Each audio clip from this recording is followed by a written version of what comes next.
We have yet another very bizarre lighting day today in Texas. Hello lovely humans and welcome back to my channel. In this week's video I decided to react to an old video of mine to see if the points are still valid. Because see, here's my deal. When it has over 500,000 views, I had probably better be sure that I'm giving all of the correct information.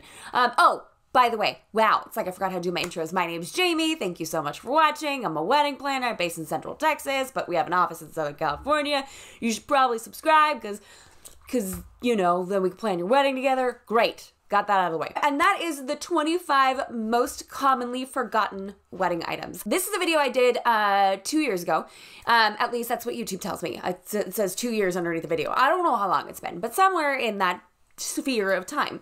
And I don't think I've really watched it in the last year and a half. I sometimes will go back and watch my old videos, but because this one is so important and because it has so much information in a short period of time, I was like, let's do a recheck. Let's make sure that I am offering all of the correct information here, because clearly y'all are telling me that you don't want to forget stuff on your wedding day. So I'm gonna go ahead and watch this. Because you know what's more fun than watching your old videos and cringing? It's watching your old videos and cringing for the internet. Bringing you guys on into this. It's so looking forward to this. So without further ado, let's just jump right on into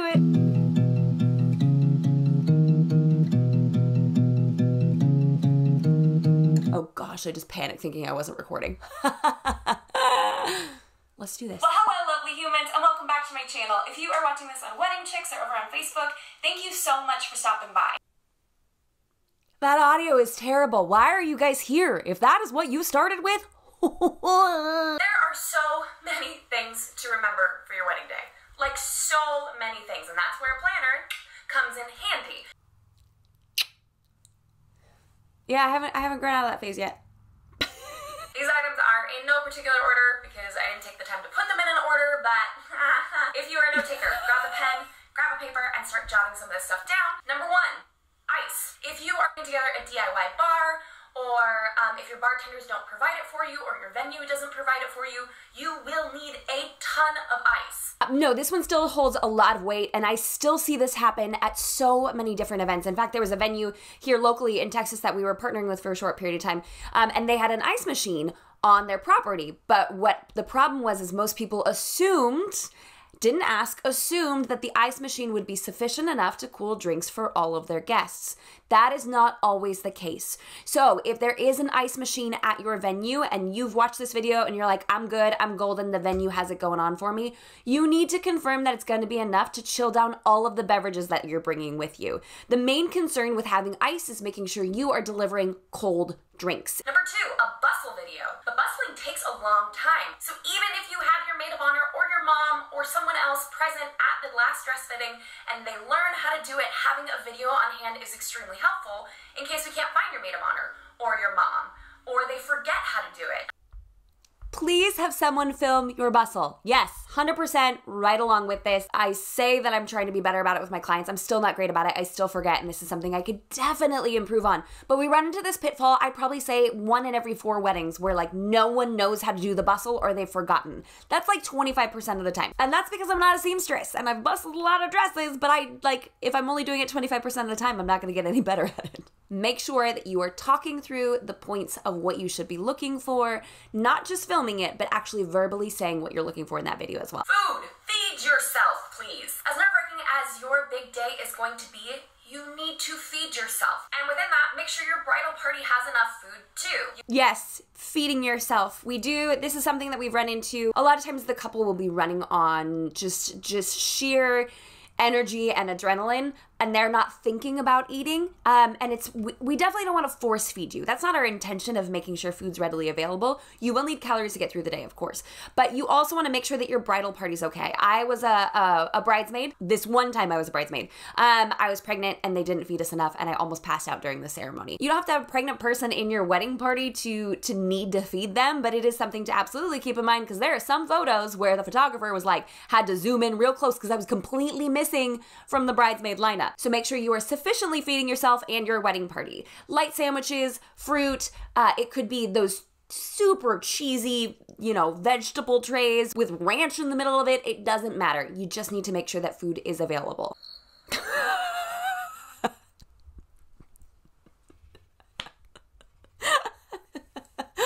Great editing skills, James. Number 4, bring some flats. Even if you've practiced walking around in your shoes, and even if you think they're going to be extremely comfortable throughout the day, there's a chance that your feet will hurt. You can go barefoot. That's absolutely okay. I mean, it depends on you and your personal hygiene preferences, but I'm not here to tell you what to do with your body. But if you're kind of on the fence on whether or not your shoes will be comfortable throughout the rest of the evening, have a second pair backup. Even if you think that your shoes are immensely comfortable, maybe have a pair of flip-flops on hand just in case. Number 5, emergency kit. Absolutely, 100% recommend an emergency kit. I recently had a wedding that I was a part of and my staff was working, and I left my emergency kit. I didn't bring it with me because I'm like, I'm not working, I don't need it. I missed things from my emergency kit so badly. Plenty of places sell wedding emergency kits, but I think my one big suggestion with those in general, if you're going to buy a pre-done kit, is make sure the quality is good, because oftentimes it's kitschy and it's cute, but the safety pin may snap open in 30 minutes because it's a really, really flimsy metal. Does that make sense? An overnight bag. This may sound kind of silly, but I forgot my overnight bag. Most people do not forget their overnight bag. That's just me. I wanted to justify my feelings on that. What people do forget, though, is to have their stuff neatly packed up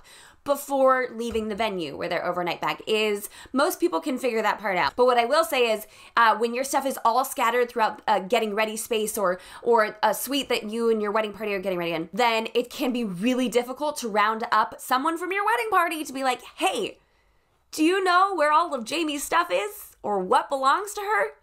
No?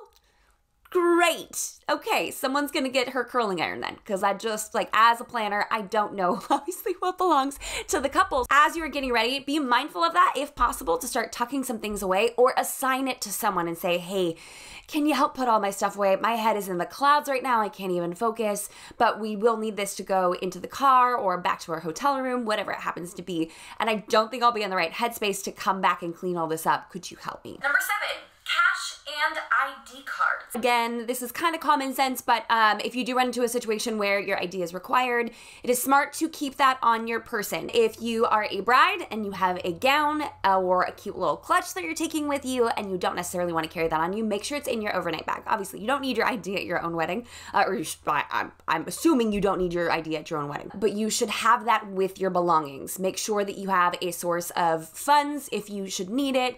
If you want to do a late night Taco Bell run, you're gonna want to be able to pay for that and not have both of you patting your pockets and searching your bags going like, I guess we can't have a grilled stuffed burrito because Taco Bell took it away because they're rude like that. But also we have no money to buy something different. Number 8, tips. If you are doing tips, I highly recommend that you have them in envelopes with the name of the company on the front of the envelope and give that to a designated person to pass them out for you. Also keep in mind if you do forget them, or because sometimes finding a vendor before they leave can be a little bit tricky unless that person literally says like, I have a tip for you, don't leave.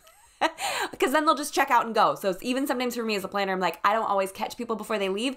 You can always tip them afterwards though. Like if you forget, you can tip them later, unless you're like me and then you forget to tip them later and then have it ready that night of. But yes, extremely helpful. Anything that you can do to be prepared and organized ahead of time, which you know I'm a huge advocate of here on this channel, go ahead and do that. If you happen to forget it, you can always tip later, okay? It's just good to get it done the night of. Number 9, water. Hydrate yourself. I'm gonna actually add on to this even a little bit further. Absolutely hydrate yourself. Hydrate early. Start a week or two beforehand. It's gonna do amazing things for your skin. It's gonna do amazing things for your hair. It's gonna do amazing things for your body. I'm no nutritionist or doctor, but I know that water's good. I'm gonna add on to this though, because there is something very key here that I completely missed in this video. You need to make sure you have sufficient water for your guests throughout the entirety of your event. If you have a catering staff that is providing water for your guests and is leaving before your event is over, you need to have a secondary game plan. We have had several events where a catering team leaves early, takes their dispensers with them, and then the guests have nothing left to drink for the rest of the evening. So that is one thing that I completely missed. I don't know how I missed it in this video. You need to make sure that you have plenty of water throughout the night. My biggest suggestion, and the most commonly used one that we see within our clients, is to have a dispenser of your own that you've rented yourself or you've provided, that you have like the Crystal Geyser gallon waters underneath the table or whatnot that someone can just keep dumping in throughout the evening with disposable cups right next to it. And also don't assume that your venue is going to have water available. You need to have a game plan here, and you need to see if your catering service is leaving early, if they're taking the water with them. What are you gonna do? Number 10. Transportation. So many people forget transportation. Preach! Sorry. This is still a thing. This is still, I should make it a requirement that all of my clients watch this video. It's still a thing. That's from the getting ready location to the ceremony location, from the ceremony location to the reception, and from the reception to wherever you're leaving for the rest of the night. And it's not just you that needs to figure that out. It's your entire bridal party. I'm gonna expound on this one a little bit. I'm also gonna shift, so my head's gonna be at a lower location because my leg's asleep. I don't know why I keep doing this. I just need to lower my camera. The amount of times that I have heard the panic of a wedding party being like, we don't know how we're gonna get there, we don't have any cars, we all got dropped off. I wouldn't say it happens at every wedding, but it's very common. You need to have a game plan. You don't have to have it, but maybe assign it to somebody else to figure it out, because you've already got so much going on up here. I mean, like, so much happens when you're planning a wedding. I know, obviously I'm super aware of that. Make sure you pawn that off on someone else then, that there will be enough vehicles with enough open seats to transport the wedding party from point A to your ceremony space, or from your ceremony space to your reception space if those are happening in 2 different locations. Since filming this video, I have also, it must have been in between. Or was it before this? And I just totally forgot. I've actually had a bride be stranded, completely stranded, because Uber was having a surge at that time and she couldn't be picked up. I don't want this to scare you, I just want you to be prepared. But she could not get an Uber, and that was their game plan. So if you're in a highly populated city, make sure that you have a backup plan in case Uber is having a surge. But yeah, this big one. Number 11, reserved seating signs for your family at the ceremony. I don't think we need this one. I think we should delete it. No one does these anymore. Like, I used to think that they were more important, but I haven't had anybody sit in the front 2 rows in like, I don't even know how long. It's fine. I don't think this is necessary. I totally, I disagree. I think we should remove it down to 24 most commonly forgotten things, because this one's not important. The only time it is important, however, is if you are doing open seating. Y'all know how I feel about open seating, but if you are doing it, you need to mark a handful of tables as reserved for your family members. You don't want your mom and dad sitting at the back of your reception space because you forgot to reserve a table super, super close to you guys. You know what I mean? Number 12, a photo wrangler. Designate one person from the bride side of the family. Make sure all of the photos happen without a hitch. Yes. Yes, yes, yes, yes, yes. Again, I'm a huge fan of this concept. I do think that having a designated aware and ideally sober person to help navigate through family photos is so helpful, because your photographer has no idea what your aunt looks like. None. Basically, that person will act as like a little personal assistant for your photographer during that short amount of time that you have doing family photos, because it'll just make it go so much more smoothly. Vendor overtime. It's always a good idea to have a clear event end time. However, every once in a while, it is a requirement for vendors to stay later than is on their contract. Or last minute, if you decide that you want to tack on an extra hour of photography, make sure you know what that amount is before you do that. Very few people go into overtime with vendors.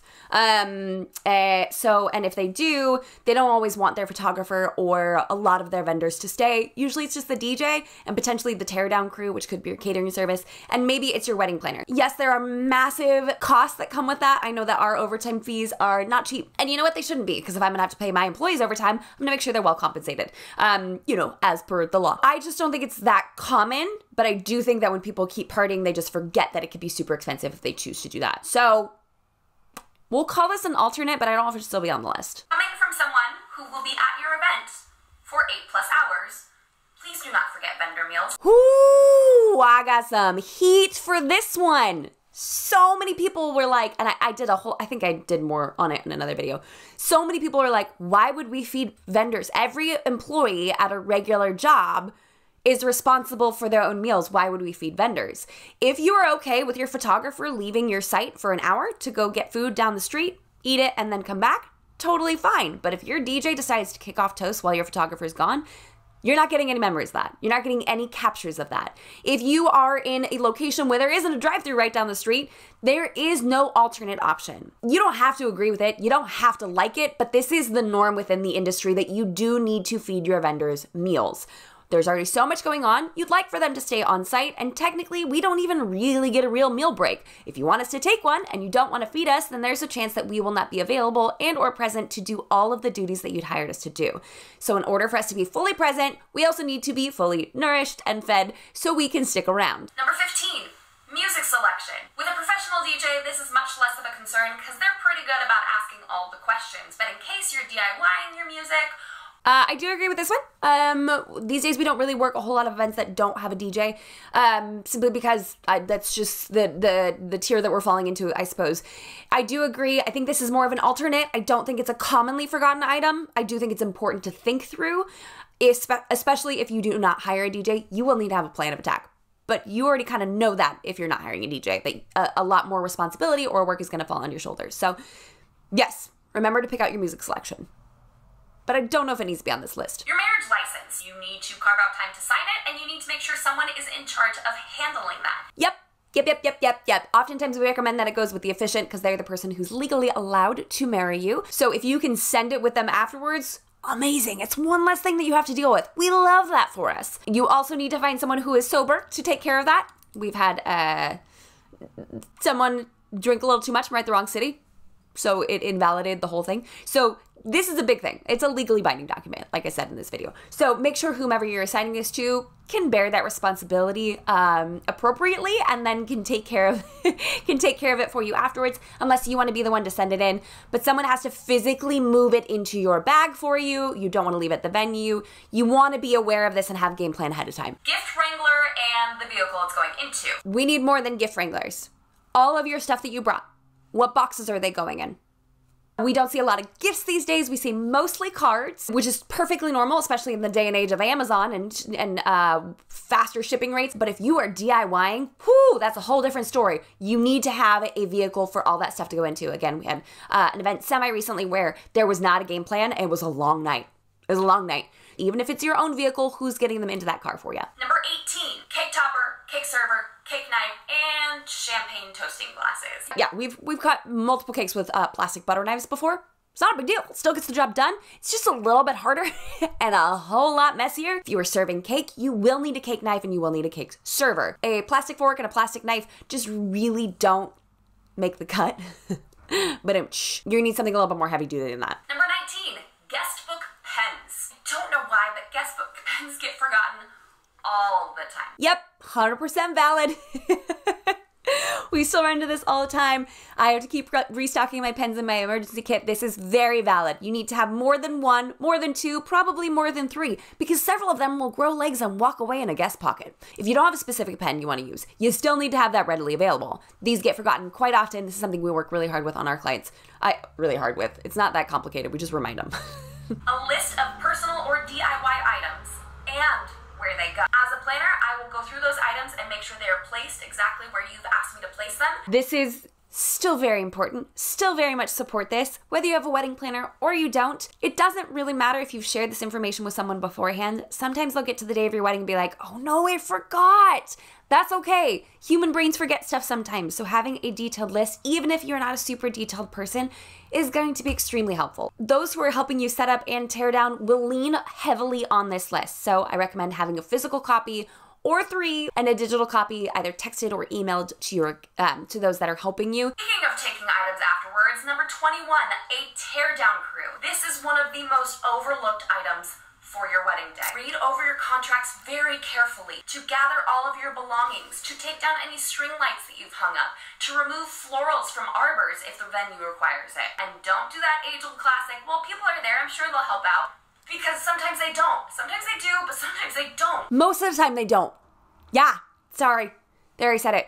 You cannot assume that your guests are going to tear down stuff for you. You cannot assume that your family members are going to know to stick around. You cannot assume that just because they're good people doesn't mean that they're aware of what needs to be done. Unless you communicate this to them, they will not be aware that they're needed for this. They're not going to look around and see the people that you've hired doing some tear down and think, maybe I should go help them. because they're not getting paid to do it. That doesn't make them bad people. It just means that they didn't know that expectation was there. I would go as far to say, I'm going to go even bolder than I was in this video. Very rarely have I seen a volunteer crew do all of the things they're supposed to do. Very rarely have I seen a volunteer crew do 50% of the things they're supposed to do. It is not common that they successfully tear down in the manner that the couple thinks that they do. Usually just creates more work for the vendors that are stuck there, or more work for you the next day when you have to come back and do a full tear down yourself. So never assume that your guests or your family members will just automatically know. You need to make very clear directions. You need to ask very pointedly, will you help me tear down my wedding? Number 22. Eyelash glue. This should definitely probably be scooted to an alternate. I know a lot of people don't necessarily wear lashes, so if they say it's on your list, obviously put it on your list, but I don't think everyone needs it. 3. Invitation suite for photos. If you want your invitations to be a part of your wedding photography, you need to obviously make sure that you bring that. I love a good flat lay. This might be the design person in me being like, yes, please bring your invitations. But photographers love them as well because they can kind of incorporate a couple different textures together and really show off the theming of your event. Especially if you worked really hard on your invitations, which I know so many of you have, make sure you have that with you. Number 24, a point person. Like, this is where coordinator comes in handy. This is where you have to have a coordinator or a point person, so no one's coming up to you and asking questions when you're in the middle of your first dance. Very much valid. Very much valid. I still agree with this wholeheartedly. Just assign someone else to answer questions. If you can't afford a day of coordinator, you know how big I am on this. Obviously, this is what I do, so I'm very passionate about this. But if you don't have the money, you don't have the money. You do need to make sure that there's going to be another responsible adult, someone other than you. Your emotions are running high. It may feel stressful even though you're excited, and you just need to direct the questions elsewhere. Should it be a day of coordinator? In my opinion, yes. But according to your budget, it may be no. So who else can handle that for you? And number 25, pause. Breathe. Observe. And repeat. This is your wedding day. This is the only day that you're gonna have like this day. So take a moment at the back of the aisle before you walk down. Look at all the guests there. Look around at all of the wonderful, loving people that have surrounded you. Remember to take the time to remember. I love that last one. It's still so true. You know, you've worked really hard on this day and you've spent a lot of money on it. And sometimes it can be really difficult to just let go of what you wanted it to be and be present, or you may see mistakes around the space, or you may feel anxious about the timeline. The best you can do is be as present as possible on this big day. Because whether I'm going to repeat myself, and you've heard this before, whether you've spent $8,000 or $80,000, you've spent a lot for this magical day to happen. So enjoy it. This is all, it's like the reunion of all of your favorite people in one place. When are you ever going to have this opportunity again? Because you don't want to miss a moment of it. Because it's going to go by in a blink of an eye. I know everyone tells you that. But do your best to just be as present as possible, as often as possible. All right? So that's all I have for this week's video, guys. Thank you so much for stopping by. If you liked, of course, scoot on down there, smash the like button, because when you do that, that tells YouTube that I'm not bad at this. And if you're not already subscribed, get on down there, hit that subscribe button, because I would just love to help you guys plan your wedding. Ugh, just love this. I just love this job so much. You know what I mean? Okay. And until next week, bye, guys.